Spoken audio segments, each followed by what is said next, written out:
This is Andy Purewell for Boxing News. I'm joined by Solomon Dacres here in London. Sol, we're used to seeing these Mag 7 cards in Birmingham. Could you not have a word with Frank? Could you not have got it back up there? I know, yeah, man. I wanted to get back in Birmingham. We was getting a bit comfortable there, weren't we? But, I suppose he's got to come to his hometown himself, So I just come down the road and here we are. Here we are, and it's a fight which has been spoken about for the best part of a year now. Sol, yourself, David Adeleye, when he previously fell through when it was meant to happen in Birmingham, and you said at the time you didn't think it was going to happen, you was moving past it, but here we are. Why have you revisited this fight? They're just, my management and that, they've said, the fight's, it's there for you. And I think he's accepted it. But they said that all before, but it never happened. But they've got it on this time, and I can only fight who they put in front of me. And this time it's David Adeleye.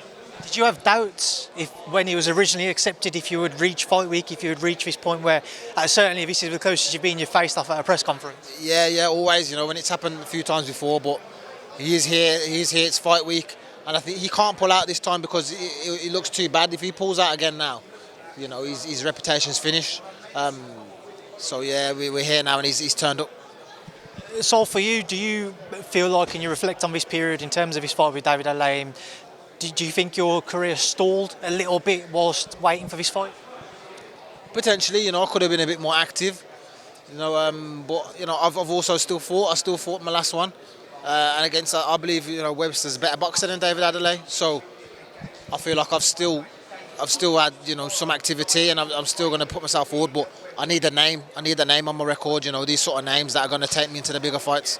You feel like your previous opponents were better than what David Adeleye is. So on that note, what do you produce on Saturday? How much more of an emphatic performance do you think we will see?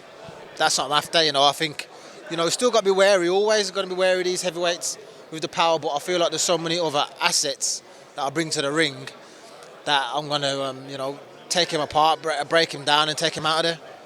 He hasn't boxed for over a year now, so one side of you could look at it and think he has confidence going into this fight without having a bout to warm up into it. The other part of you might think it's a silly move. What side do you look at it? Yeah, I think he's been made to take this fight. Maybe he's tried to delay it and get a thingy, fight in between. But they've probably said, like, this is the fight for you. If you want to get back in the mix, you've got to take it. So he's in a position where he has to do this. Is it personal for you now? It's never personal for me. This boxing is just business. But I've got David in there, and it don't make no difference. I'm going to go in there and punch his head in. Success for you, Sol. You can look towards the future. You can look past English level.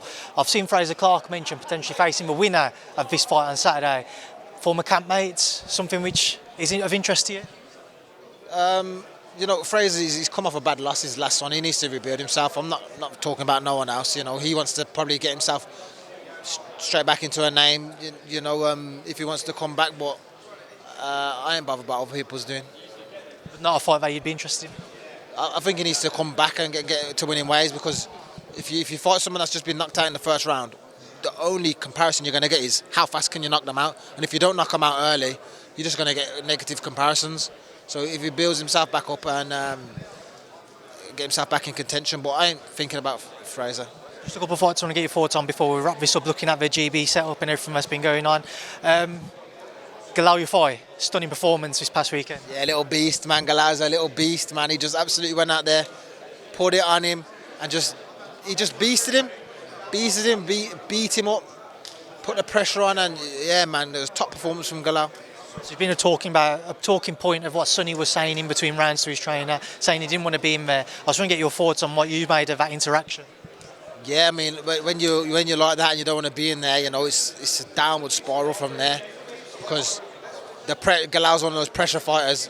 Don't get me wrong, if Galau had come out and there was a Starways tippy-tapping, boxing and that, he wouldn't have said that. Galau forced him into that position, so you got to credit Galau that he forced him into that position to do that, and made it hard for him, and Sonny just didn't have the will. Eddie said at some point, Yafai, Bam Rodriguez. How good of a fight would that be?